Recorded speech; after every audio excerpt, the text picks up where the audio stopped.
Hi, I'm David, 36, and no, I never thought I'd be that guy writing some revenge novel meets therapy session to strangers online. But when your wife tries to shatter your dignity at a dinner party she begged you to host, in your own home, and accidentally hands you the keys to her downfall in front of her boss, well, buckle up. It started months ago. My wife, Celeste, 34, corporate climber, lover of attention, destroyer of tact, told me we were throwing an opportunity dinner. Her words. Not a social evening. Not a get-together. An opportunity. Apparently her firm was pushing for more cross-department synergy, and she thought dazzling people with artisan flatware and matching napkins would get her promoted. I agreed to play supportive husband. Not because I'm spineless, because I was curious to see how far she'd take the act. And Celeste lived for the performance. Down to rehearsing compliments she planned to deflect with fake humility. She even coached me on what stories to tell. Make yourself seem smart, but not too smart, she said. Charming, but like background charming. I just smiled. The night arrived. House looked like a West Elm showroom. Celeste floated around the room introducing people like she was hosting the Emmys. Her boss came. So did the executive team. Even Kenny, her so-called work husband, showed up, all teeth and cologne. I played polite host. Got praise for the food. I'm a solid cook, and Celeste wanted everything on theme, whatever that meant. She looked like she was winning life. Dinner flowed. Wine poured. People got chatty, stories about marriages, compromises, quirks. Then it happened. Celeste stood up, lifted her wine glass, and smiled like she'd rehearsed this moment in the mirror. I just want to thank everyone for coming, she said sweetly. And also, a little shout out to David, my husband of 8 years. When I married him, I thought I was getting the full package. You know, tall, successful, impressive in every way. She paused for effect. Locked eyes with me. Turns out, some packages are way smaller than advertised. Then she pinched her fingers together. Barely an inch apart. They say it's not the size of the boat, it's the motion of the ocean, right? Well, David's a rowboat. And he never learned to row. Silence. Not dramatic TV silence, real, ugly, dead silence. Forks froze midair. Kenny looked at his plate like it just grew teeth. One woman gasped. Another whispered, "Oh my God!" under her breath. Celeste took a sip of wine. Smirked. She thought she'd crushed it. Roasted her husband and made people laugh. Except no one was laughing. And me? I sat back in my chair. Took a breath. Let her bask. Then I clapped. Slowly. Once. Twice. 3 times. Wow, I said, calm as anything.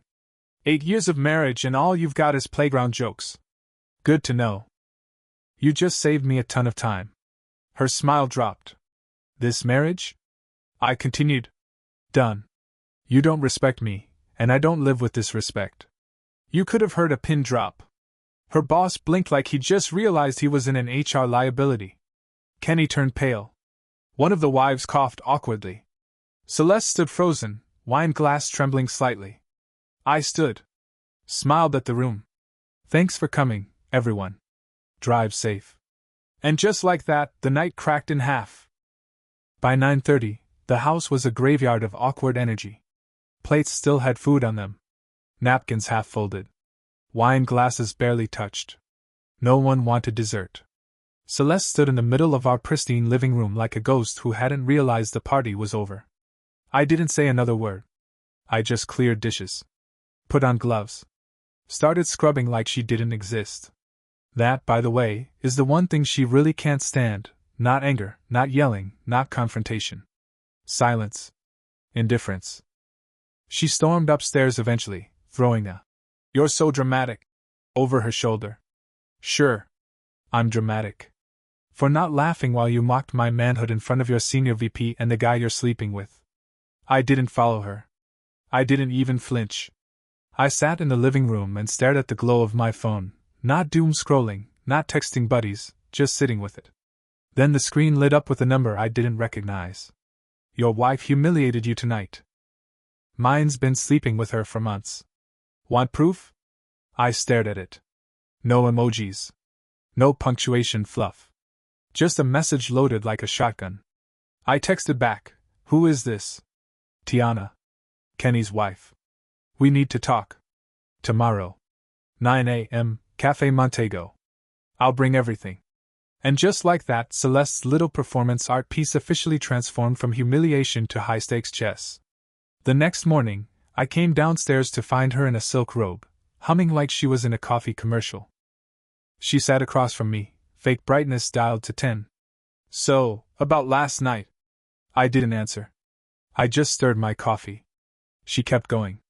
"Look, I was tipsy. It was a dumb joke. I was just trying to be funny. You know how people joke about their spouses. It's normal." I finally looked up. "Your boss didn't look like he thought it was hilarious." Flinch. Quick one. Barely there. But I caught it. She laughed brittle. "Oh, come on, David. It wasn't that bad." "It was that disrespectful," I said. "You don't joke like that unless you want a reaction." She blinked. Eyes narrowed just enough to register a flicker of oh. Then, like clockwork, she softened. "But you know I love you. I'm sorry, okay? I wanted to impress people." It got away from me. There it was. The pivot. The soft voice. The sad eyes. If she only knew I already had a coffee date lined up with her affair partner's wife. I exhaled, made my face tired and forgiving.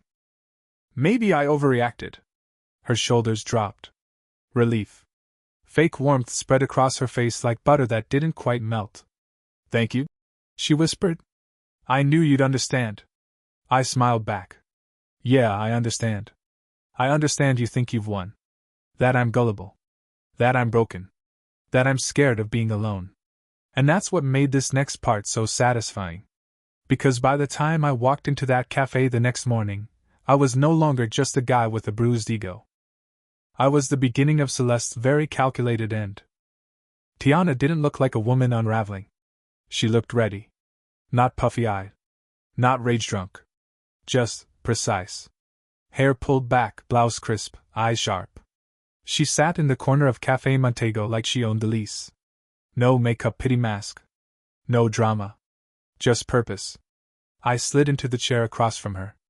"David," she said, extending a hand. "Tiana." I nodded. "Thanks for reaching out. I wasn't sure you'd come," she admitted. "Oh, I came," I said, with a smile so dry it could sand wood. "I just wasn't sure how much restraint I'd have." That earned the first smirk. "Fair enough." Then, without ceremony, she pulled her phone out and set it on the table. "I'll make this fast." She tapped the screen and opened a folder labeled Chicago Trash, her nickname for Celeste and Kenny. I braced. And yep. There they were. Texts. Photos. Timestamps. Messages from Celeste like, "Same hotel Thursday? Last night was fire. I needed that. David's suspicious but dumb. Still thinks I'm at book club. Book club. For real." She played the oldest lie in the cheater handbook and still managed to sound smug about it. Then came the photos. Kenny and Celeste at a rooftop bar. At a spa. Walking into a boutique hotel, her hand on his back. Timestamps that lined up exactly with the nights she swore she was grabbing drinks with Stacy from HR. But the real punch? The part that hit like an iron to the gut? A screenshot of Celeste texting Kenny. "He's so easy to manipulate. I could tell him I was cheating and he'd apologize for not being good enough." I set the phone down. Sat back. Let it sink in. Tiana didn't even blink. She reached into her tote and slid a manila folder across the table like a lawyer presenting Exhibit A. Inside, printed call logs, credit card statements, restaurant bills, hotel receipts, all lining up perfectly. Everything she tracked over 3 months. She was building a case. "You're thorough," I said, flipping through it. She nodded. "I'm a corporate attorney. I don't do messy. I do airtight. But I need your help." "With?" "Keeping up the act." She leaned in. "Don't change anything. Don't confront her. Let her think she's in control while we collect everything. Then we hit them both, legally, socially, professionally." I paused. "You're suggesting we trap them?" She met my gaze. No. I'm suggesting we let them trap themselves. We just hold the camera. For the first time in a week, I actually felt something close to peace. Not because the pain was gone. It wasn't. It sat in my chest like a weight. But now I had direction. A mission. A co-conspirator. I exhaled. Smiled. Okay. I said. Let's ruin them. We treated it like a project. Cold, neat, and methodical, the opposite of how I felt the night Celeste pinched her fingers and killed the party. If revenge is an art, we decided to make ours look like a corporate case study, timelines, exhibits, chain of custody, zero melodrama. First, the PI. Tiana hired a pro, not some guy with a beer belly and a point-and-shoot, a quiet, buttoned-up man who smelled faintly of coffee and knew how to turn a surveillance run into evidence that courts and HR departments actually trust. He showed up with a folder, a camera, and a spreadsheet. The spreadsheet became our Bible. Dates across the top. Locations down the side. Photos and receipts slotted in like puzzle pieces.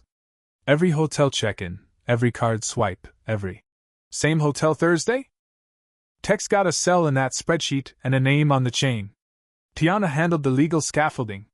She's a corporate attorney, the kind who speaks in briefs and margins. She drew up a plan for how to present everything, redactions for anything explicit, an index for easy navigation, a master timeline that left no wiggle room for, he said/she said. She mapped how to feed the evidence to the right institutions so it would hit all the spots that mattered: HR, compliance, and when the time came, family court. We were careful, surgical, like she'd say. I handled the domestic side. Celeste didn't lock her laptop, which is part arrogance and part naivete of people who think they're above consequences. She treated our joint accounts like a piggy bank and her messages like private jokes. That carelessness was a gift. One evening she left her laptop asleep on the couch after book club. I told myself it was respect that kept me from rifling through her things for months. Reality was I'd been waiting for the right moment. That night I plugged in a drive and copied everything that screamed motive: photos, hotel confirmations, screenshots of braggadocious texts, the little journal she kept in Word where she wrote, line by venomous line, how she planned to use me until Kenny's career took off. I cataloged it. Every file got a tag. Every email thread got a timestamp. Tiana proofread everything, then printed a clean stack of exhibits with an index tabbed in the right places. It felt grotesquely satisfying to see her handwriting, excuses, and plans turned into a professional packet. We didn't want a messy social ambush. We wanted something that looked, to the people who mattered, like an administrative decision made after a careful review. That's why the promotion dinner idea was perfect. It was theatrical without being reckless. Tiana's version was brilliant. Invite Kenny's department, HR, the compliance officers, a few senior partners from his team, and Celeste's circle of colleagues. Make it look like a celebration. Make the room full of witnesses. Then let the evidence do the talking. Invitations were handled like any corporate event: a calendar hold, a private dining room reservation, a polite RSVP please. Tiana used her network to make sure the right people would take the bait. I volunteered to be the agreeable, slightly distracted husband who'd be there to support the celebration, the perfect decoy. Celeste, of course, was flattered. She thought the dinner was the stepping stone to her new life. She picked dresses, practiced jokes, and sent Kenny coy messages about how tonight could change everything. She said it with a smile that practically squealed the secret. She was smug and blind and absolutely deliciously predictable. Meanwhile, Tiana and I kept a tight cadence of meetings. Twice a week we compared notes. New photos came in. A suspicious lift receipt here. A spa charge there. We layered proof upon proof until there was no plausible deniability. The PI's photos were the hard edges. The receipts and credit card records were the connective tissue. Celeste's own words were the nail in the coffin. Tiana added a legal cover. We'd submit the complaint to HR the day of the dinner so the corporate response would come from them, not from two jealous spouses. We wanted it to be inevitable, not petty. We rehearsed insults like lawyers rehearse cross-examination. Not the mean kind, the factual kind. This is evidence A, Tiana would say, tapping a file. This matches Exhibit B. Combined, they reveal misuse of company time and resources. I learned how to be dispassionate. I learned how to say, in a single sentence, exactly what would cut a career faster than any tweet. Our concern is misuse of company funds and violation of conduct policies. It sounds boring out loud, but in a room full of people chasing titles and optics, boring is lethal. We also prepared contingencies. Celeste would undoubtedly try to gaslight, to accuse, to smear. Anticipating this, Tiana built an unassailable paper trail, time-stamped submissions to compliance, copies kept off-site, notarized records where necessary. If she tried to claim fabrication, we had originals. If she tried to call me controlling, we had weeks of logs showing I hadn't changed a single bill payment or account access. The goal was to make the truth feel administrative and inarguable. At home, my role was the easy one: act like nothing had changed. Be supportive. Kiss her goodbye. Complain about the weather if she asked. The less dramatic I was, the more comfortable she'd feel, and the more careless she'd become. She started spending again on networking dinners, charged to our joint card. She bragged to friends about how Kenny was pulling strings and how I was so stable. She wrote in group chats, smug and unguarded. Each boast became an exhibit. There were nights when it felt like we were jamming a grenade into a teddy bear, cruel, but also oddly clinical. I kept returning to the dinner guest list like a litany. HR, compliance, Kenny's boss. A few of Celeste's confidants who liked to gossip. People who would disseminate the news and, more importantly, people who would act on it. The week before the dinner, the air smelled like iron. Celeste was electric. She woke up early, preened, sent texts about her dress. Kenny sent a selfie that was equal parts triumph and fear. He was expecting a promotion. He was blithely unaware he was walking into an audit of his moral compass. Tiana and I met one last time at her office. She handed me a sealed envelope with the redacted index inside and said simply, "When HR opens this at 8:15, everything happens exactly as it should." I folded the envelope into my jacket and felt the weight of it, not just paper, but the work of months. The PI's photos, the receipts, the stolen arrogance of a woman who thought the world owed her. For all my bitterness, there was also a strange clarity. This was not about ruining someone for sport. It was about accountability. About turning selfishness back on itself. About exposing what happens when people believe they're above consequence. The day of the dinner, Celeste kissed me like she was thanking a god. "Tonight is the night," she whispered. I smiled and said, "Make it count." She did. But she didn't get to decide how the story ended. The promotion dinner was set for 8 p.m. sharp, in one of those private dining rooms where the lighting is soft, the wine is overpriced, and the chairs have names. Tiana booked it under the guise of a celebratory night for Kenny's upcoming leadership transition, a fancy way to make a trap sound like a LinkedIn post. Celeste dressed like she was about to deliver a keynote. Black cocktail dress, heels that could stab a man, hair blown out like she was auditioning for CEO Barbie. She did that little twirl in the mirror, looked over her shoulder at me, and said, "You think I'll impress the partners?" "Oh," I said, buttoning my cufflinks. "They're going to remember you." No doubt. The dining room buzzed by 7:50. Kenny was already shaking hands and doing that fake laugh guys do when they think they're 2 raises away from immortality. Celeste practically floated when she saw him, eyes lit up, hand on his arm like it was reflex. Tiana was across the room in a deep green dress that looked more courtroom than cocktail. Hair pulled back. No smile. Just watchful. By 8:10, the appetizers were cleared, the wine was flowing, and everyone was mid-networking. Kenny was glowing, practically bursting with anticipation for whatever fake promotion speech he thought was coming. Celeste leaned in close, whispered something that made him grin, and for a second, she reached for his hand under the table. I caught it. Tiana caught it. The waiter dropped the main courses. And then, 8:15 on the dot, the room vibrated. Phones buzzed. All at once. Every executive, every HR rep, every compliance officer. An email. From HR's shared inbox. Subject line: Urgent, immediate review, conduct and ethics violation report. Inside, a link to the shared evidence folder. Redacted names, but unmistakable context. Submissions timestamped. Photos. Timestamps. Receipts. Journal excerpts. Company time used for personal affairs. joint funds used for travel and luxury charges. Digital footprints matching hotel check-ins to business expenses. You could actually hear the mood snap like a violin string. One by one, faces dropped. Conversations froze. Kenny looked around, confused. "What's going on?" he asked a co-worker beside him. The guy didn't answer, just stared at his screen like it had burst into flames. Celeste leaned toward Kenny, panicked. "Why is everyone?" That's when Tiana stood.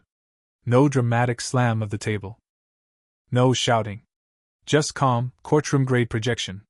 "What you're all reading," she said, "is proof that my husband Kenny and this woman," she motioned toward Celeste, "have been carrying on a months-long affair, during company hours, using company funds while both were married." Eyes widened. No one even blinked. Tiana continued. "This isn't speculation. This isn't rumor. These are verified receipts, time-stamped hotel visits, call logs, even journal entries. All collected and submitted through proper legal channels." Celeste pushed her chair back, face red. "This is insane. She's obsessed. She's making this up." I stood. And I said, loud enough for the senior partner in the back to hear. "Then maybe you can explain why your personal journal includes entries like 'I'll drain David until Kenny's promoted, then I'm gone,' or this one, 'I could cheat in front of him, and he'd still beg me to stay.'" Gasps. A fork hit the floor. Celeste froze. Eyes wide. No backup. Kenny was already sliding down in his seat like he was trying to melt into the carpet. And right then, the door opened. In walked a man in a blazer, holding 2 envelopes. He crossed the room, silent and direct. First to Celeste. "Celeste Morgan? You've been served. Divorce petition." Envelope dropped on the table. Then to Kenny. "Kenneth Morales? Same for you." Boom. Celeste's hand shook. She didn't touch the envelope. Kenny just stared like he was waiting for a laugh track that wasn't coming. Tiana walked up beside me, smooth as a mic drop. "For the record," she said, "we didn't come here for revenge. We came here for accountability. HR has everything. So does compliance. So does legal. What you choose to do with that information is up to you." And just like that, we turned and walked out. No yelling. No crying. No plates thrown. Just 30 seconds of dead, awkward, glorious silence, the kind you can only earn when the truth nukes the room before dessert. By Monday morning, the dominoes were flat on the floor. Kenny didn't even make it to lunch. HR invited him to a meeting. Translation: they already had his cardboard box ready. Tiana texted me a photo of him standing outside the building, tie loose, face blank, holding that sad little box of personal desk junk. She captioned it, "Congrats on the promotion, Celeste." She held on a little longer, barely. Technically, she resigned. Realistically, she got walked to her car after being told she was no longer a professional asset but a compliance risk. Word spread fast. Corporate sharks don't smell blood, they smell lawsuits, and Celeste was a liability marinated in scandal. Nobody wanted to hire someone who mixed networking with adultery and joint account fraud.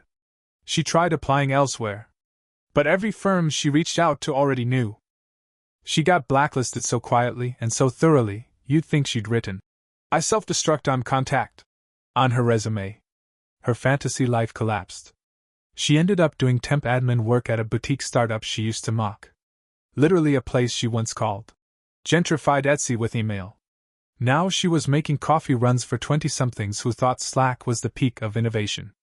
And that was before the lawsuit stunt. She tried to paint herself as the victim. Filed for spousal support and emotional damages in divorce court. Claimed I'd set her up, invaded her privacy, and ruined her career out of spite. My lawyer? Let's just say he lives for this stuff. The man walked into court like he'd been waiting to unload a PowerPoint on betrayal for years. We dropped the full folder. Her journal entries.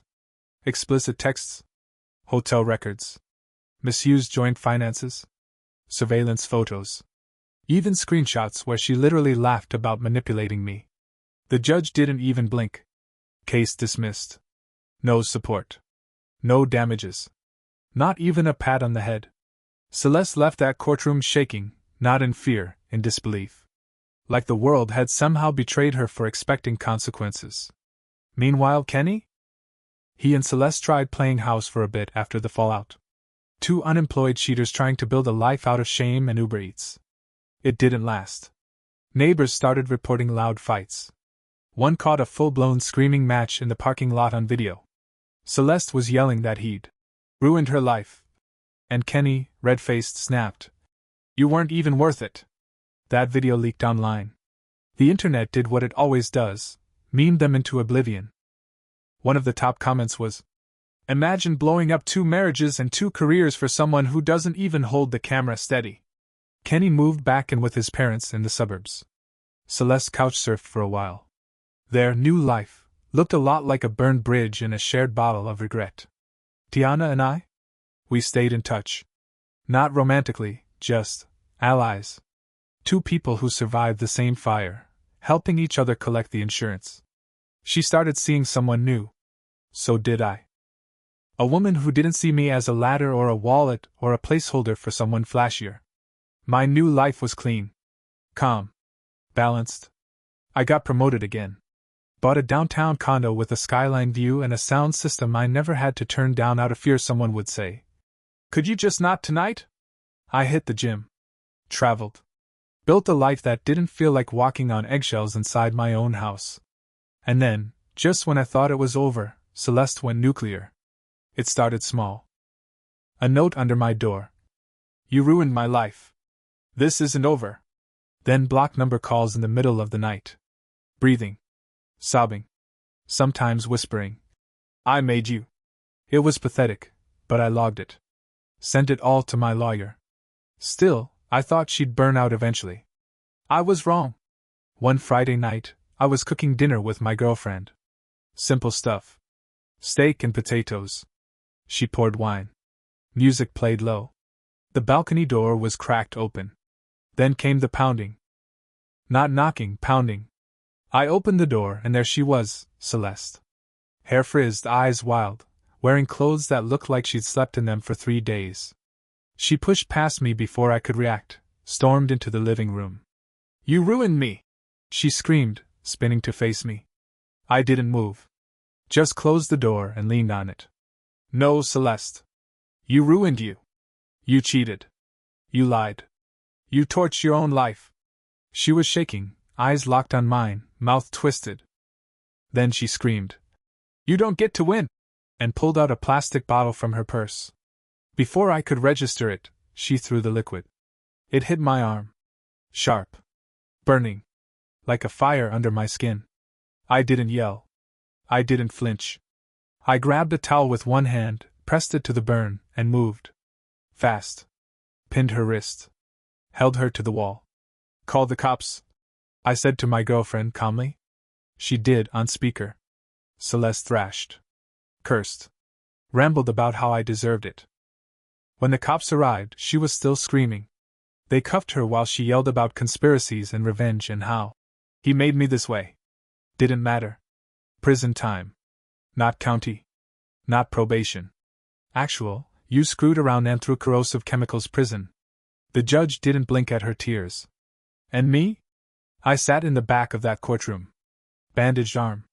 Calm expression. No gloating. No smiles.